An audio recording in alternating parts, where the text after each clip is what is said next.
চলো এবার আমরা দেখব 23 দাগের অঙ্কটা। ঠিক আছে, 23 দাগের অঙ্কটা কি বলছে? একটি থলির মধ্যে 10টি 1 টাকার নোট। তাহলে একটা থলি আছে, এই থলিতে 10টি 1 টাকার নোট। তাহলে 10টি 1 টাকার নোট। 7টি আধুলি মানে 50 পয়সা, আর 4টি সিকি মানে 25 পয়সা। আচ্ছা, 10টা 1 টাকার কয়েন, 7টা 50 পয়সার কয়েন ও 4টা 25 পয়সার কয়েন একটা থলিতে আছে। তাহলে টোটাল কটা আছে? 10 7 17 4 21টা কয়েন হলো। এবার কি বলছে?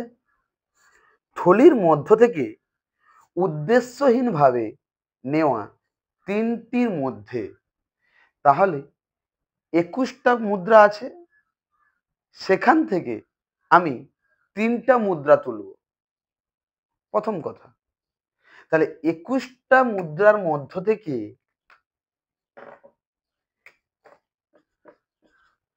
3টি মুদ্রা কত উপায়ে তুলতে পারি? 21C3 উপায়ে। হ্যাঁ কিনা? যে ছিল টোটাল 21টা মুদ্রা, সেখান থেকে আমি কি বলেছে 3টি মুদ্রা তুলব। কত উপায়ে তুলতে পারি? 21C3 উপায়ে। এটা আমার হয়ে গেল। অর্থাৎ কি, স্যাম্পল স্পেস বা নমুনা দেশে 21C3 সংখ্যক সদস্য থাকবে আপাতত। এবার কি বলেছে প্রশ্নে যাই। 1 নম্বরে, একটি 1 টাকার নোট তোলার সম্ভাবনা নির্ণয় করো। সুন্দর। তাহলে 1 টাকার নোট ছিল কটা? 10টা। তাহলে 10টি 1 টাকার নোট ছিল। 10টি 1 টাকার নোটের মধ্যে একটি 1 টাকার নোট কত উপায়ে তুলতে পারবো? 10C1 উপায়ে। ঠিক আছে, এবার টোটাল ছিল কটা? টোটাল মুদ্রা 21টা, তার মধ্যে 10টা 1 টাকার নোট। তাহলে এখন 1 টাকার নোট বাদে আধুলি এবং সিকি মিলিয়ে কটা নোট থাকবে? 11টা। তাহলে এবার দেখো, 10টার মধ্যে 1 টাকার কয়েন আছে 10টা, সেখান থেকে একটা তুলবো 10C1 উপায়ে। বাকি কয়েন কটা? 21 - 10 মানে 11টা। এবারে টোটাল তুলবো 3টা coin,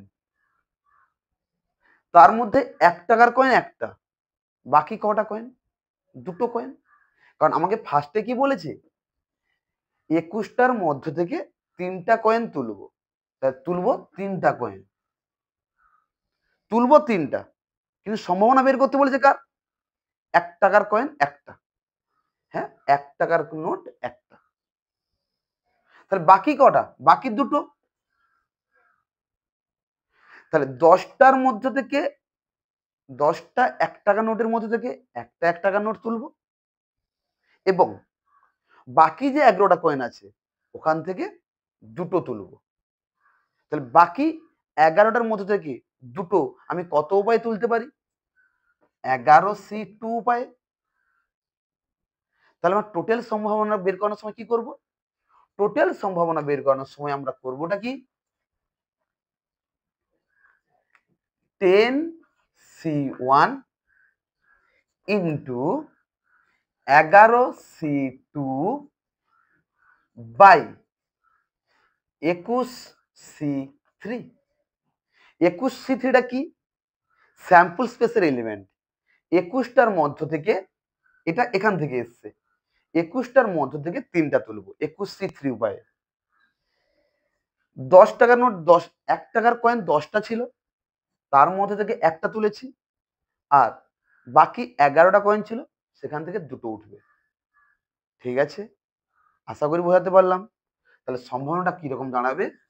10C1 into 11C2 by 21C3। এবার যদি এটা ক্যালকুলেট করি কত হবে? সমান এটা দাঁড়াবে 10C1 মানে 10 ইন্টু 11C2। 11C2 মানে কত? 11 factorial 11 factorial by 9 factorial into 2 factorial, মানে 11 দশে 110 বাই 2 মানে 55 বাই 21C3। 21C3 মানে কত? 21 factorial by 18 factorial into 3 factorial. তাহলে সমান অ্যাকচুয়ালি কত দাঁড়াবে? 21, 20, 19 বাই 3 2 6।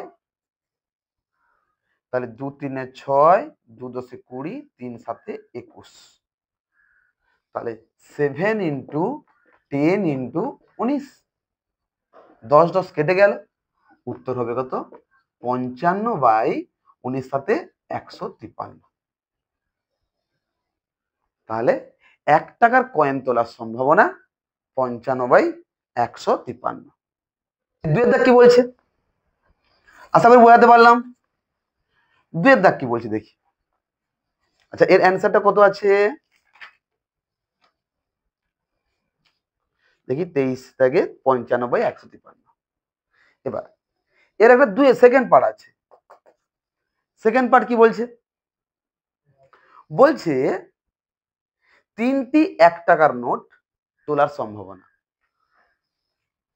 3টি 1 টাকার নোট মানে কি? টোটাল কটা? টোটাল আছে 21টা, তার মধ্যে থেকে 3টা তুলবো। তাহলে স্যাম্পল স্পেসে থাকবে, এসে থাকবে কি? 21C3।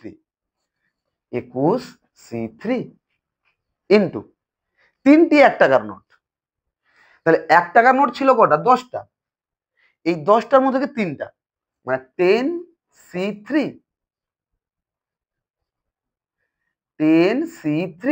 ইন্টু 3টা নোট তুলেছি, 3টাই 1 টাকার নোট। তাহলে বাকিটা বাকি কি? বাকি 0। তাহলে 11C0। এটাই অ্যান্সার, একদম সহজ।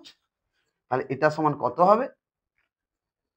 এটা সমান হবে 10C3 মানে হচ্ছে কত? 10 factorial by 7 factorial into 3 factorial by 11C3 মান কত? Sorry, 21C3, 21 factorial by 18 factorial into 3 factorial সমান কত দাঁড়াবে? আর 11C0 মান কত? 1। এটার মান কত? 1। কোন 11টা সংখ্যার মধ্যে 0 কম্বিনেশন। তাহলে 3 ফ্যাক্টোরিয়াল 3 ফ্যাক্টোরিয়াল কেটে যাবে, 3 ফ্যাক্টোরিয়াল 3 ফ্যাক্টোরিয়াল কেটে যাবে, আর উপরটা আসবে কত? 9 ইন্টু 10 ইন্টু 8, আর এটা আসবে কত? 19 ইন্টু 20 ইন্টু 21। তাহলে 10 2 20, 2 4 8, 3 3 9, 3 7 21, মানে হবে 12 বাই 133। বোঝা গেল? ব্যাপারটা হচ্ছে কি, তিনটে নোট তুলবো। আমি আবার একবার বোঝানো হচ্ছে, সামারাইজ করছি। ছিল 21টা নোট, সেখান থেকে 3টে তুলবো। তার নিচে আসবে 21টার মধ্য থেকে 3টাকে কত উপায়ে তুলতে পারি? 21C3 উপায়ে।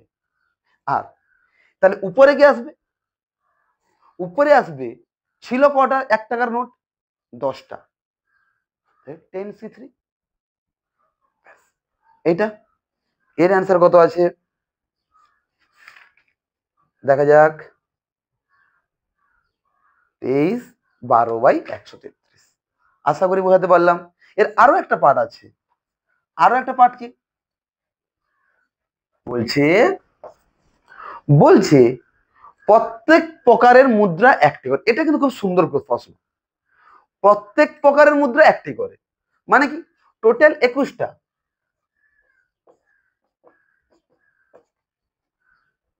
ঠিক আছে, ছিল 10টা 1 টাকার কয়েন, 7টি আধুলি, 4টি সিকি। এই 21টার মধ্য থেকে আমি 3টে তুলবো, তাহলে স্যাম্পল স্পেসে কি আসবে? 21C3। আর এটা তুলতে বলছে একটা, এটা তুলতে বলছে একটা, এটা তুলতে বলছে একটা, মানে কি 10C1 into 7C1 into 4C1। Simple. আমরা আগের ক্লাসে আলোচনা করেছিলাম কি এগুলো সবই পরস্পর বিচ্ছিন্ন, মানে উত্তর কত হবে 10 ইন্টু 7 ইন্টু 4 বাই বাই কত হবে এটা ক্যালকুলেট করলে, এটা ক্যালকুলেট করলে আমরা একটু আগে করেছিলাম, তাহলে হবে কত 21, 20, 19 বাই 6। তাহলে 3 2 6, 3 7 21 আর 2 10 20, মানে হবে হবে কত হবে 10 into 7 into 4 by 7 into 10 into 19, 7 7 10 10 কেটে যাবে, অ্যান্সার হবে 4/19। ব্যাস। তাহলে সামারাইজ কি করলাম, যে 21টা কয়েন ছিল সেখানে 3টি আমাকে তুলতে হবে, 21C3 উপায়ে তুলতে পারি। আর কি বলেছে প্রত্যেকটি মুদ্রা একটি করে, মানে 1 টাকার কয়েন ছিল 10টা, সেখান থেকে একটা তুলবো 10C1 উপায়ে। আধুলি ছিল 7টা, সেখান থেকে একটা তুলবো 7C1 উপায়ে। সিকি ছিল 4টা, সেখান থেকে একটা তুলবো 4C1 উপায়ে। That's it. ঠিক আছে, অবশ্যই তোমাদের কেমন লাগলো জানাবে। আপাতত এখান পর্যন্ত।